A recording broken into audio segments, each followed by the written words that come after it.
Hi, welcome to Gotta Ping, a careers podcast you should listen to if you want to grow your career online and offline. Hi, my name is Mei Ping, and I'm a professional career coach and international speaker with more than a decade of experience at some of the biggest companies in the world. To learn more about what I do, visit meiping.com. That's meiping.com. All right, let's jump right into today's episode.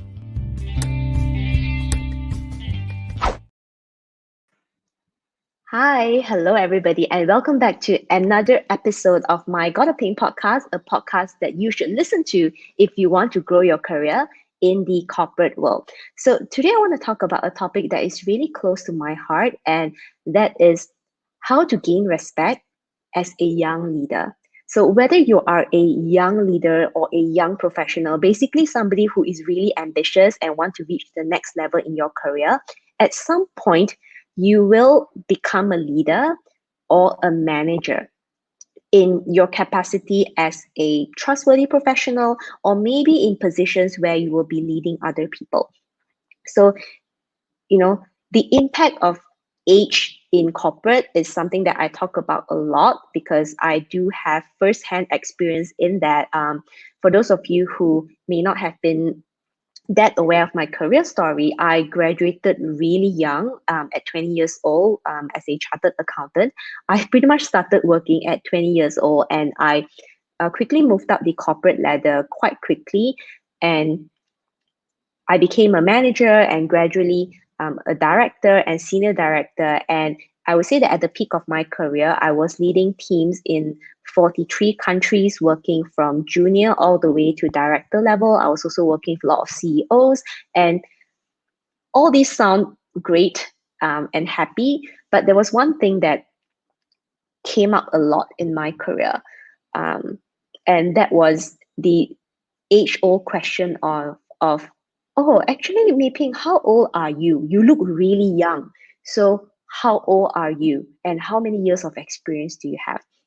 So even though, right, you may be really good at your job and you may be really competent, there's one thing that you need to recognize, and that is the fact that other people at work can have a different perception of you.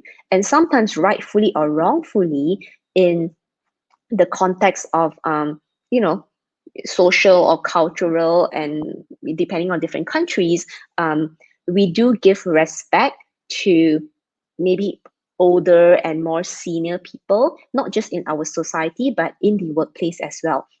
So when I first started working, I faced the constant challenge of people questioning whether I knew what I was talking about.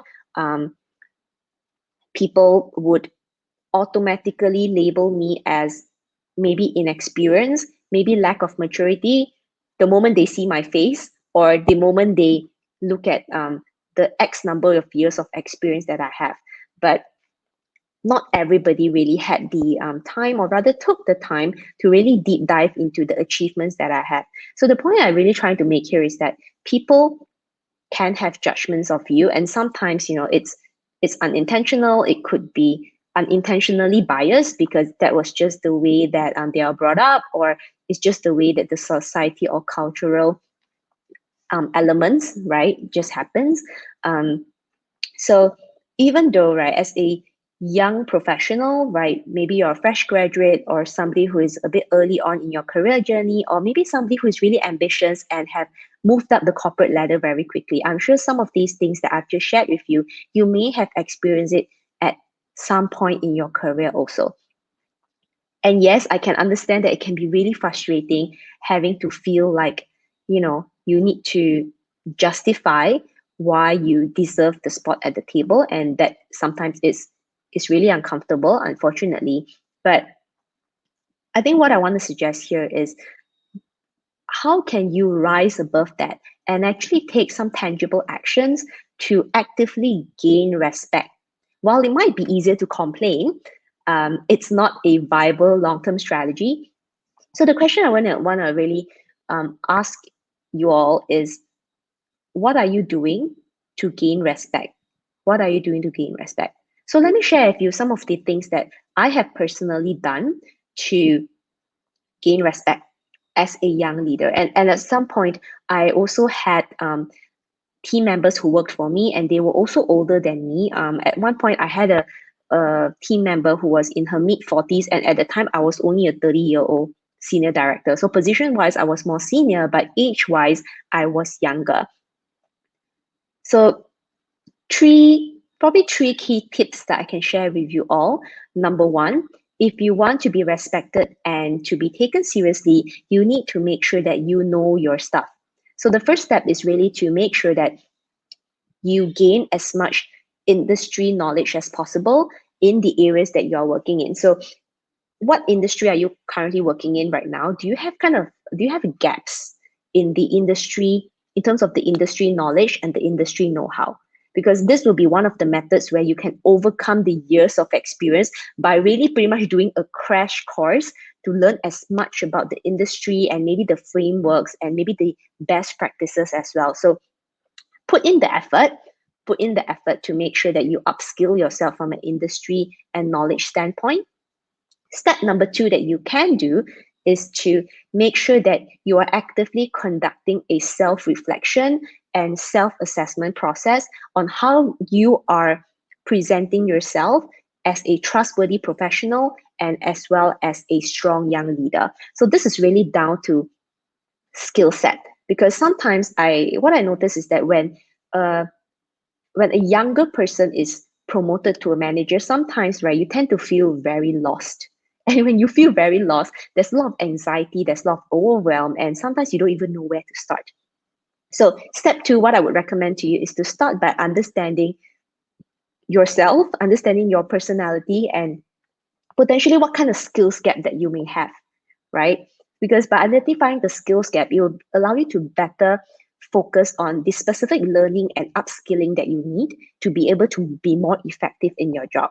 And how that will translate is in your ability to communicate better with your team members, communicate better with your colleagues, better understand different personalities, increase your ability to deal with people, deal with problems, deal with situations that may or may not be maybe expected.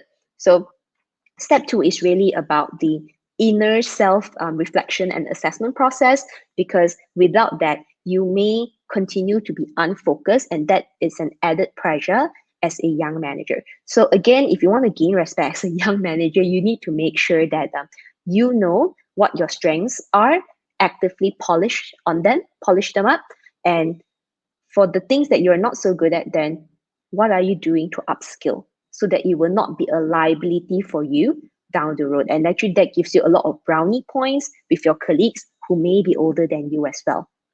So step number three, and this one might be a little bit more, I guess, controversial. And this is really around you can call it personal branding, executive presence, if you will, because like it or not, right, we are, as people, we are very visual people. We see the person before we hear the person. Like that is the reality of things.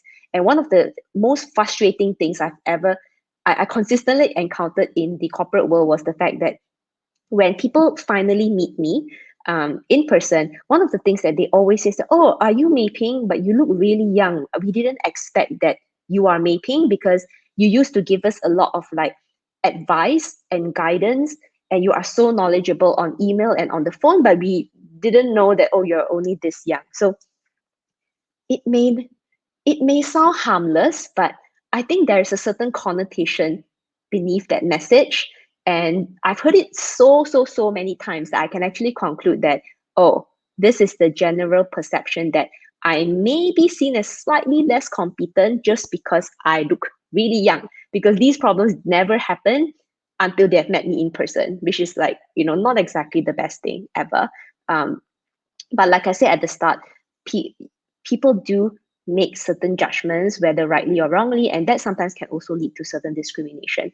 So third step is this: if you want to be seen as a strong leader, particularly if you're a young leader, I would suggest paying some attention to the way that you are grooming yourself.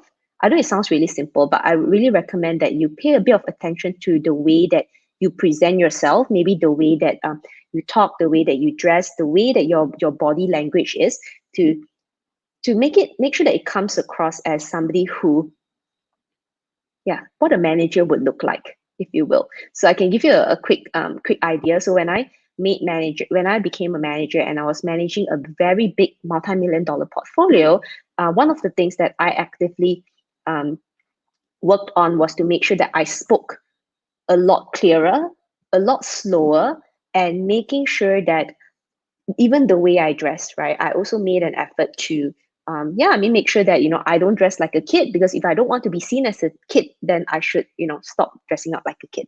So some of these things like may sound so simple, and some of the things that we don't really think about, but actually it does have quite a bit of an impact if you are really working in the corporate world. And I'm just sharing this based on the things that I have personally experienced myself. So just a really, really quick episode where I just really wanted to share with you the fact that you became you got into management or leadership positions while you're still fairly young. It's a positive thing, right? Never beat yourself down because you have achieved something that maybe most of your peers have not. It's a good thing. But what I'm trying to say here is this: if you want to do better, then there are some things that you could do, and you could start with the 3 tips that I've shared with you. I wouldn't say that, to overhaul somebody's perception of you or to change yourself. That's not what I'm saying, but it is to better manage perceptions, because at the workplace, you are judged all the time. So rather than having somebody judge you, why not actually take control of that perception, take control of that branding, and take control of your own executive presence and actively manage that? Because if you leave it to somebody else, then then if it doesn't work out, then I guess there's nothing you can do about it. But the main takeaway for this episode this week is ask yourself, what are you doing to gain respect as a young leader? So don't wait for somebody else to give you a certain label. Choose your preferred labels right now and choose to take charge. So with that, I will see you guys in the next episode, and I hope that you found this episode super duper insightful. I'll see you guys next time. Bye. Thank you for listening to this episode. For more awesome content like this, remember to like and subscribe. Also, head on over to my website, meiping.com, that's meiping.com, and subscribe to my weekly newsletter for more career growth and personal development tips. You can find the links in the description box below. Once again, you're listening to Gotta Ping, and I'll see you in the next episode. Bye!